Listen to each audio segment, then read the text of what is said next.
June 24, 1982 Indian ஓஷனுக்கு மேல ஒரு British Airways Boeing 747-200 37,000 அடி உயரத்துல பறந்துகிட்டு இருக்கு. இவ்வளவு நேரம் அமைதியா போயிட்டு இருந்த இந்த பயணத்தை தலைகீழ திருப்புற மாதிரி ஒரு சம்பவம் நடக்குது.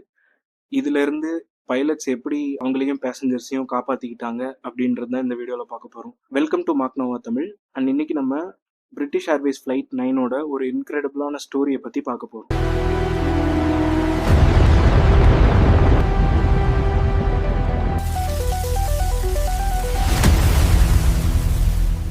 இந்த ஃப்ளைட் ஆக்சுவலாக ஸ்டார்ட் ஆனது லண்டன்ல இருந்து.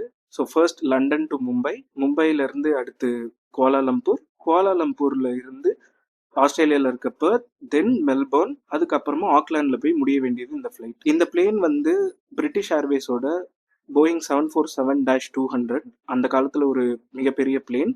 அண்ட் இந்த பிளேன்ல இப்போ 247 பேசஞ்சர்ஸும் 15 க்ரூ மெம்பர்ஸும் இருக்காங்க. இந்த குவாலாலம்பூர் டு பெர்த் போற பயணத்துல கேப்டன் ஏஜ் 41, நேம் வந்து Eric Moody, and senior first officer Roger Greaves age 32, and senior flight engineer Barry Townley Freeman age 40. So அப்போல்லாம் வந்து இன்ஸ்ட்ருமெண்ட்ஸ் அதிகமாக இருக்கும் பிளேனில். ஸோ எப்பயுமே வந்து 3 பைலட்ஸ் தான் யூஸ் பண்ணுவாங்க. மூணாவதாக இருக்கிறவர் வந்து ஒரு சீனியர் ஃப்ளைட் இன்ஜினியர் அப்படின்னு சொல்லுவாங்க. அந்த ஃப்ளைட் இன்ஜினியர் வந்து அந்த இன்ஸ்ட்ருமெண்ட்ஸை மானிட்டர் பண்ணிட்டு வருவாங்க. இப்போ டேக் ஆஃப்ல எதுவும் பெருசாக நடக்கல, எப்பயும் போல டேக் ஆஃப் பண்ணாங்க. அண்ட் ஒரு 8:15 இருக்கும் நைட். அப்போ வந்து 37,000 ஃபீட்டை ரீச் பண்ணிட்டாங்க. அண்ட் நைட் ஆனதுனால பிளேன்ல டின்னர் சர்வ் பண்ண ஆரம்பிச்சிட்டாங்க. ஸோ இவங்க யாருமே நோட்டீஸ் பண்ணாத ஒரு விஷயம் என்னன்னா, கீழே நிலத்துல ஜக்காட்டா பகுதியில் இருந்த ஒரு எரிமலை கடந்த 1 மாசமா ஆக்டிவா இருக்கு. ஸோ ஆக்டிவா இருக்க வொல்கேனோ அந்த எரிமலையில இருந்து வெளில வர அந்த டஸ்ட் இது எல்லாத்தையுமே வந்து வெளில வரும்போது அது காத்துல கலந்து மிக உயரங்களுக்கு போகும். ஸோ இப்போ கேப்டன் அவரோட டின்னரை முடிச்சுட்டு ரெஸ்ட் ரூம் யூஸ் பண்ணலாம் அப்படின்ட்டு காக்பிட்ல இருந்து இறங்கி கீழே கேபினுக்கு வராரு. அவர் வந்த உடனே அவங்க காக்பிட்ல இருந்த அந்த ஃபர்ஸ்ட் ஆஃபீஸர் அகைன் அவருக்கு கால் பண்ணி உடனே காக்பிட்டுக்கு வாங்க அப்படின்னு சொல்றாரு.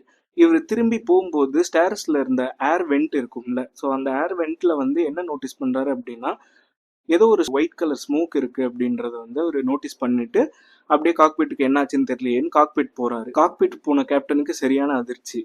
ஏதோ ஒரு மின்னல் மாதிரி ஒரு வழி அவங்க பிளேனை சுத்தி இருக்கிறத அவர் நோட்டீஸ் பண்றாரு. முன்னாடி விண்ட்ஷீல்ட்ல, சைட்ல, இன்ஜின்ல எல்லா பக்கமும் அந்த மின்னல் மாதிரி ஏதோ ஒன்று இருக்கு. இது என்னடா அப்படின்ட்டு அவர் ப்ராசஸ் பண்ணிட்டு இருக்கும்போதே பின்னாடி இருந்த அந்த ஃபிளைட் இன்ஜினியர் வந்து இன்ஜின் நம்பர் 4 ஷட் டவுன் ஆகுது அப்படின்ட்டு கத்துறாரு. இப்போ ஒரு இன்ஜின் ஃபெயில் ஆகுது அப்படின்னா அதுக்கான ஷட் டவுன் ப்ராசஸ் அப்படின்றது இருக்கும். ஸோ அதை வந்து பண்ணுங்க அப்படின்ட்டு ஃபர்ஸ்ட் ஆஃபீஸரையும் இன்ஜினியரையும் சொல்லிட்டு இது என்னன்னு பார்க்கலாம் அப்படின்ட்டு வெதர் ரேடார்ல பார்க்குறாரு. பட் வெதர் ரேடார்ல எதுவுமே இல்லை. ஏன் அவர் வெதர் ரேடாரை பார்க்குறாரு அப்படின்னா, இந்த மாதிரி மின்னல் ஒளி வந்து எப்போ வரும் அப்படின்னா, பிளேன் வந்து ஏதாவது ஒரு மேகத்துக்குள்ள போகும்போது தான் வந்து இந்த மாதிரியான ஒரு ஃபினாமினான் நடக்கும். ஸோ அவர் இந்த வெதர் ரேடாரை செக் பண்ணிட்டு இருக்காரு. அண்ட் வெதர் ரேடாரை இவர் பார்த்துட்டு இருந்த சமயமே பின்னாடி இருந்து இன்ஜினியர் இன்னொரு தடவை கத்துறாரு, மீதி இருக்கிற 3 இன்ஜினுமே ஷட் டவுன் ஆக ஆரம்பிக்குது அப்படின்றாரு. ஸோ இப்போ யோசிச்சு பாருங்களேன், 247 பேசஞ்சர்ஸ் இருக்காங்க, இவ்வளோ பெரிய பிளேன், 4 இன்ஜினுமே ஷட் டவுன் ஆயிடுச்சு. என்ன பண்றதுன்னு தெரியாம ஃபர்ஸ்ட் ஆஃபீஸர் வந்து மேடே டிக்ளேர் பண்றாரு. ஸோ இந்த மேடே அப்படின்ற வேர்டு என்ன அப்படின்னா, ஏதோ ஒரு பெரிய எமர்ஜென்சி இருக்கு அப்படின்றது தான் இந்த மேடேன்ற வேர்டு குறிக்கும். ஸோ இந்த மேடேன்ற வார்த்தை ஒரு ஏர் டிராஃபிக் கண்ட்ரோலுக்கு கேட்குது அப்படின்னா, அந்த ஃப்ளைட்டுக்கு முடிஞ்ச அளவுக்கு ஹையஸ்ட் இம்பார்ட்டன்ஸ் கொடுத்து அதை சேஃபாக லேண்ட் பண்ணுற அளவுக்கு அவங்க ஹெல்ப் பண்ணணும். இப்போ 4 இன்ஜினும் இல்லை அப்படின்னா பிளேன் வந்து எப்படியும் 37,000 ஃபீட்லேயே பறந்துட்டு இருக்க முடியாது. ஸோ அது வந்து மெதுவாக அப்படியே கீழே வர இறங்க ஸ்டார்ட் ஆகுது. இதில் இன்னொரு பிரச்சனை என்ன அப்படின்னா, பிளேனுக்குள்ள வந்து எப்பயுமே ஏர் சர்க்குலேஷன், அந்த ஏர் ப்ரெஷர் மெயின்டைன் பண்ணணும். அப்போதான் வந்து ஹியூமன்ஸால ப்ரீத் பண்ண முடியும். இப்போ அந்த 4 இன்ஜினுமே ஃபெயில் ஆனனால இந்த ஏர் சர்க்குலேஷன் சிஸ்டம்க்கு வந்து இந்த ப்ளீட் ஏர் சிஸ்டம் அப்படின்னு சொல்லுவாங்க. இந்த ப்ளீட் ஏர் சிஸ்டம்க்கு வந்து இன்ஜினோட பவர் யூஸ் பண்ணி தான் அதுவும் ஆப்ரேட் ஆகும். ஸோ இப்போ அந்த ப்ளீட் ஏர் இல்லை அப்படின்றனால அந்த ஆக்சிஜன் லெவல், அதாவது அந்த கேபின் ப்ரெஷர் லெவல் வந்து ட்ராப் ஆக ஆரம்பிச்சிருது. ஸோ இந்த மாதிரி எமர்ஜென்சி சுச்சுவேஷன்ல தான் ஏர்பிளேன்ல வந்து எல்லாருக்குமே மாஸ்க் கொடுத்துருப்பாங்க, ஆக்சிஜன் மாஸ்க் கொடுத்துருப்பாங்க. ஸோ இது யூஸ் பண்ணி அவங்க சேஃபான ஆல்டிடியூட், அதாவது ப்ரீத் பண்ற முடிகிற அளவுக்கான ஆல்டிடியூடுக்கு வரணும் அப்படின்றனால இந்த மாஸ்க் கொடுத்துருப்பாங்க. ஸோ அதை யூஸ் பண்ணி பண்றாங்க captain and first officer, flight engineer எல்லாரும் அந்த மாஸ்க் எடுத்து போடுறாங்க. பட் அன்ஃபார்ச்சுனேட்லி இன்னொரு ப்ராப்ளம் என்ன ஆயிடுச்சு அப்படின்னா, ஃபர்ஸ்ட் ஆஃபீஸரோட ஆக்சிஜன் மாஸ்க் எப்படியோ உடைஞ்சிருச்சு. இப்போ கரண்டா அவங்க வந்து 26,000 ஃபீட்ல இருக்காங்க. மினிமம் ஒரு 10,000 ஃபீட்டுக்கு கீழே வந்தால் தான் எல்லாராலையும் ப்ரீத் பண்ண முடியும். ஃபர்ஸ்ட் ஆஃபீஸரால் ப்ரீத் பண்ண முடியும். ஸோ இப்போ கேப்டனுக்கு 2 சாய்ஸ் இருக்கு. அவர் ஒருத்தர் மட்டும் தனியா எப்படியாவது இந்த ஃப்ளைட் ஆப்ரேட் பண்ணி ஃபர்ஸ்ட் ஆஃபீஸரை கேபினுக்கு சென்ட் பண்ணிட்டு பேசஞ்சரோட ஏதாவது ஒரு மாஸ்க், காலியா இருக்க சீட்ல ஏதோ ஒரு மாஸ்க் இருக்கும்ல, ஸோ அதை எடுத்து ஃபர்ஸ்ட் ஆஃபீஸர் யூஸ் பண்ணிக்கலாம். இல்ல அவருக்கு ஃபர்ஸ்ட் ஆஃபீஸரோட ஹெல்ப் வேணும் அப்படின்னா 26,000ல இருந்து எவ்வளவு சீக்கிரம் முடியுமோ அவ்வளவு சீக்கிரம் 10,000 ஃபீட்டுக்கு வரணும். இல்லைன்னா ஃபர்ஸ்ட் ஆஃபீஸரால மூச்சு விட முடியாம அவருக்கு ஏதாவது பாதிப்பு வந்துடும். ஸோ இந்த 2 சாய்ஸ்ல கேப்டன் என்ன சூஸ் பண்றாருன்னா இந்த செகண்ட் ஆப்ஷனை சூஸ் பண்றாரு. ஸோ மெதுவா இறங்கிட்டு இருந்த அந்த ஏர்கிராஃப்டை 26,000 ஃபீட்ல இருந்து வேகமா கீழே இறக்க ஸ்டார்ட் பண்றாரு. இதுக்கு நடுவில் ஃபர்ஸ்ட் ஆஃபீஸரும் ஃபிளைட் இன்ஜினியரும் வந்து இன்ஜினை ரீஸ்டார்ட் பண்றதுக்கு ட்ரை பண்ணிட்டே இருந்திருக்காங்க. ஸோ இது ரீஸ்டார்ட் பண்ணும்போது என்ன நடந்திருக்குன்னா ஃபியூவல் பேர்ன் ஆகுது, அதாவது இன்ஜினோட டெம்பரேச்சர் ரைஸ் ஆகுது, பட் இன்ஜின் ஸ்டார்ட் ஆக மாட்டேங்குது. ஸோ இதில் எரியாத இந்த சில ஃபியூவல்லாம் வந்து இன்ஜினுக்கு பின்னாடி போய் ஃபயர் ஆக ஆரம்பிச்சிருது. ஸோ இப்போ 4 இன்ஜின்ல இருந்து நெருப்பு வருது அப்படின்ட்டு பேசஞ்சர்ஸ்லாம் பார்த்து பயப்பட ஆரம்பிச்சிடுறாங்க. அண்ட் இதை கண்ட்ரோல் பண்ணுறதுக்காக கேப்டன் எரிக் மூடி வந்து பயங்கரமான ஒரு அனௌன்ஸ்மெண்ட் கொடுக்குறாரு. என்ன அப்படின்னா, நம்ம கிட்ட 4 இன்ஜினும் போயிருச்சு, ஆனால் யாரும் பயப்படாதீங்க, நாங்கள் எங்களால் முடிஞ்சதை பண்ணிட்டு இருக்கோம், பேனிக் ஆகாமல் இருங்க அப்படின்ட்டு சிம்பிளாக சொல்லி முடிச்சிட்டாரு. கிட்டத்தட்ட ஒரு 15,000 ஃபீட் வரும்போது அந்த ஃபர்ஸ்ட் ஆஃபீஸரோட மாஸ்க்கை அவரே எப்படியோ ஃபிக்ஸ் பண்ணிடுறாரு, ஆக்சிஜன் மாஸ்க்கை. ஸோ அதுக்கப்புறமா மறுபடியும் அந்த கீழே போகிற வேகத்தை கம்மி பண்ணிடுறாரு கேப்டன். இப்போ அவங்களுக்கு இன்னொரு பிரச்சனை இருக்கு. திரும்பி ஜகார்ட்டாக்கு போகலாம், ஜகார்ட்டால லேண்ட் பண்ணிடலாம் அப்படின்னு பார்த்தா ஒரு மலைத்தொடர் இருக்கு. ஜகார்ட்டாக்கும் ஏர்போர்ட்டுக்கும் அவங்களுக்கும் நடுவில் ஒரு மலைத்தொடர் இருக்கு. இதோட மலையோட உயரம் வந்து கிட்டத்தட்ட 10,000 அடி உயரத்துல இருக்கு. இப்போ கேப்டனுக்கு மறுபடியும் 2 சாய்ஸ் இருக்கு. ஒன்னு, அந்த மலையை கிராஸ் பண்றதுக்கு மினிமம் அவங்க ஒரு 12,000 இல்ல ஒரு 13,000 ஃபீட் உயரத்துல இருக்கணும். இல்ல அந்த டைம் வரைக்கும் இன்ஜின் ஸ்டார்ட் பண்ண முடியல அப்படின்னா மறுபடியும் திருப்பி யூட்டர்ன் மாதிரி பண்ணி கடல்ல தான் இறக்கணும். ஸோ இதை பத்தி இப்போ டிஸ்கஸ் பண்றாங்க. அண்ட் ஃபர்ஸ்ட் ஆஃபீஸர் என்ன சொல்றாருன்னா, நம்ம தண்ணியில இறக்க போறோம்னா அது ரொம்ப கஷ்டமா இருக்கும். ஃபர்ஸ்ட் ஆஃப் ஆல் இந்த பிளேன் வந்து ரொம்ப ஹெவியான பிளேன். அண்ட் இப்போ நைட் டைம் அப்படின்றனால அந்த வாட்டர் லெவல் எங்க இருக்கு, எந்த இடத்துல இருக்கு அப்படின்னு பார்த்தா அவங்களால வாட்டர்ல ஸ்மூத்தா இறக்கறதுக்கு கொஞ்சம் கஷ்டமா இருக்கும். ஸோ இது first officer and captain discuss பண்ணிட்டு இருக்கும்போது பின்னாடி ஃபிளைட் இன்ஜினியர் திடீர்னு நம்பர் 4 இன்ஜின் ஸ்டார்ட் ஆயிடுச்சு அப்படின்ட்டு மறுபடியும் சந்தோஷத்தில் கத்துறாரு.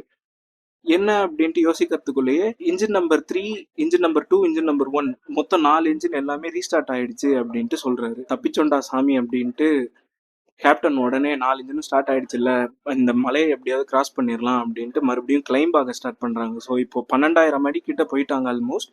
ஸோ அந்த 12,000 அடியில இருந்து திருப்பி 15,000 16,000 ஃபீட்டுக்கு போகலாம் அப்படின்ட்டு மறுபடியும் கிளைம்ப் ஆக ஸ்டார்ட் பண்றாங்க. இப்போ கிளைம்ப் ஆனவங்க திருப்பி ஒரு 15,000 ஃபீட்டுக்கு போயிட்டாங்க. பட் மறுபடியும் அந்த மின்னல் மாதிரியான ஒளி திருப்பி அப்பியர் ஆக ஆரம்பிக்குது. அதே சமயத்துல இன்ஜின் நம்பர் 2 வந்து பயங்கரமா வைப்ரேட் ஆக ஸ்டார்ட் ஆகுது.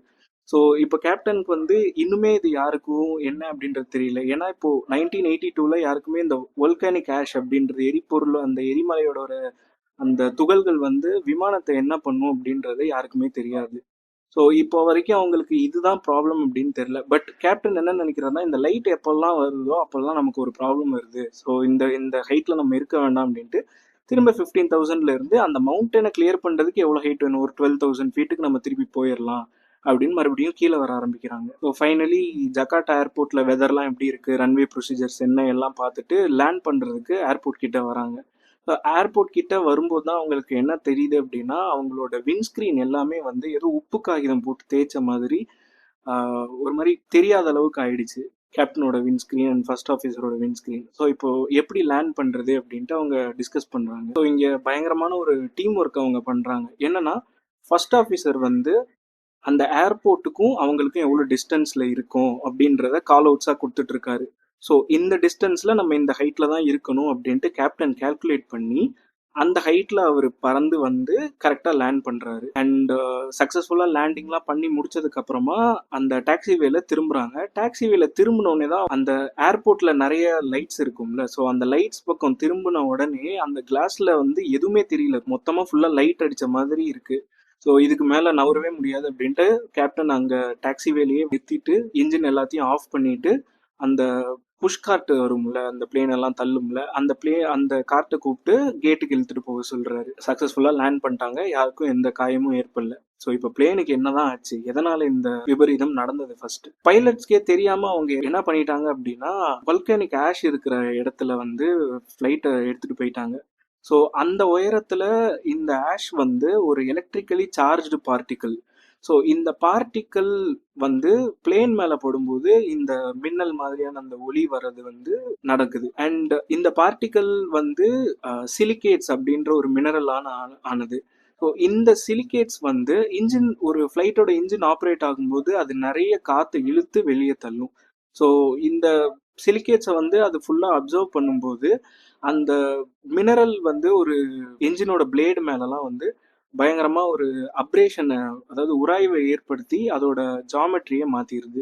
இதுக்கப்புறம் இன்னும் கொஞ்சம் அந்த இன்ஜின்குள்ள போக போக என்ன ஆயிடுச்சு அப்படின்னா, இன்ஜின்ல கம்பஷன் நடக்கும்ல, அந்த இடத்துல வந்து இந்த மினரல் வந்து உருகி, அது அப்படியே அந்த இடத்துல உருகி கிளாஸ் மாதிரி சேர ஆரம்பிச்சிருது. சரி, அப்போ உருகுன கிளாஸ் உள்ளேயே தானே இருக்கும், எப்படி இது ரீஸ்டார்ட் ஆச்சு அப்படின்னா, இன்ஜின்ஸ் ஃபெயில் ஆச்சுல்ல, இந்த மாதிரி சிலிகேட்ஸ் நிறைய ஆஷ் நிறைய உள்ள போனனால இன்ஜின் ஃபெயில் ஆச்சுல்ல, அப்போ வந்து அதுக்கு கூல் டவுன் ஆகிறதுக்கு கொஞ்சம் டைம் கிடைச்சது. ஸோ அந்த 37,000 ஃபீட்லலாம் வந்து காற்று ரொம்ப சில்லுன்னு இருக்கும். ஸோ அந்த டைமில் அந்த சிலிகேட்ஸ்லாம் கூல் ஆகி மறுபடியும் சாலிட் ஆகி அந்த காற்றுக்கு வந்து இன்ஜினை விட்டு வெளில போயிருச்சு. ஸோ அதனால தான் அவங்க டிசெண்ட் ஆகி கொஞ்ச நேரம் கழிச்சு ட்ரை பண்ண போது இன்ஜின் வந்து ரீஸ்டார்ட் ஆயிடுச்சு. கேப்டன், ஃபர்ஸ்ட் ஆஃபீஸர் எல்லாரும் வெளியே வந்து ஃப்ளைட்டை பார்க்கும்போது தான் தெரிஞ்சது, அந்த ஃப்ளைட்டை சுற்றி ஒரு கருப்பான மெட்டீரியல், அந்த ஆஷ் டெபாசிட் ஆகியிருக்கு ஃப்ளைட்டு ஃபுல்லாக. அண்ட் இந்த பிளேனை கொஞ்ச நாள் கழிச்சு ஜகார்ட்டால இருந்து லண்டனுக்கு திருப்பி எடுத்துட்டு போய் அதை மொத்தமாக சரி பண்ணி மறுபடியும் சர்வீஸ்க்கு கொண்டு வந்துட்டாங்க. அண்ட் இந்த பிளேன் கடைசியா 2004 வரைக்கும் ஆக்டிவ் சர்வீஸ்ல தான் இருந்து. Captain, first officer, flight engineer எல்லாருக்குமே வந்து நிறைய அவார்ட்ஸ் எல்லாம் கொடுத்தாங்க. ஸோ இது வந்து ஒரு இன்க்ரெடிபிளான ஸ்டோரி ஆக்சுவலா. எந்த இடத்துலையும் பேனிக் ஆகாம 247 பேசஞ்சர்ஸையும் காப்பாத்தி அவங்க வந்து ஒரு அசாத்தியமான ஒரு விஷயத்த சாதிச்சு காமிச்சிருக்காங்க. இந்த மாதிரி சில இன்க்ரெடிபிள் ஸ்டோரிஸ் பார்க்கணும்னா நம்ம சேனலுக்கு சப்ஸ்கிரைப் பண்ணுங்க. இந்த வீடியோ பிடிச்சிருந்துச்சுன்னா லைக் பண்ணுங்க. தேங்க்யூ.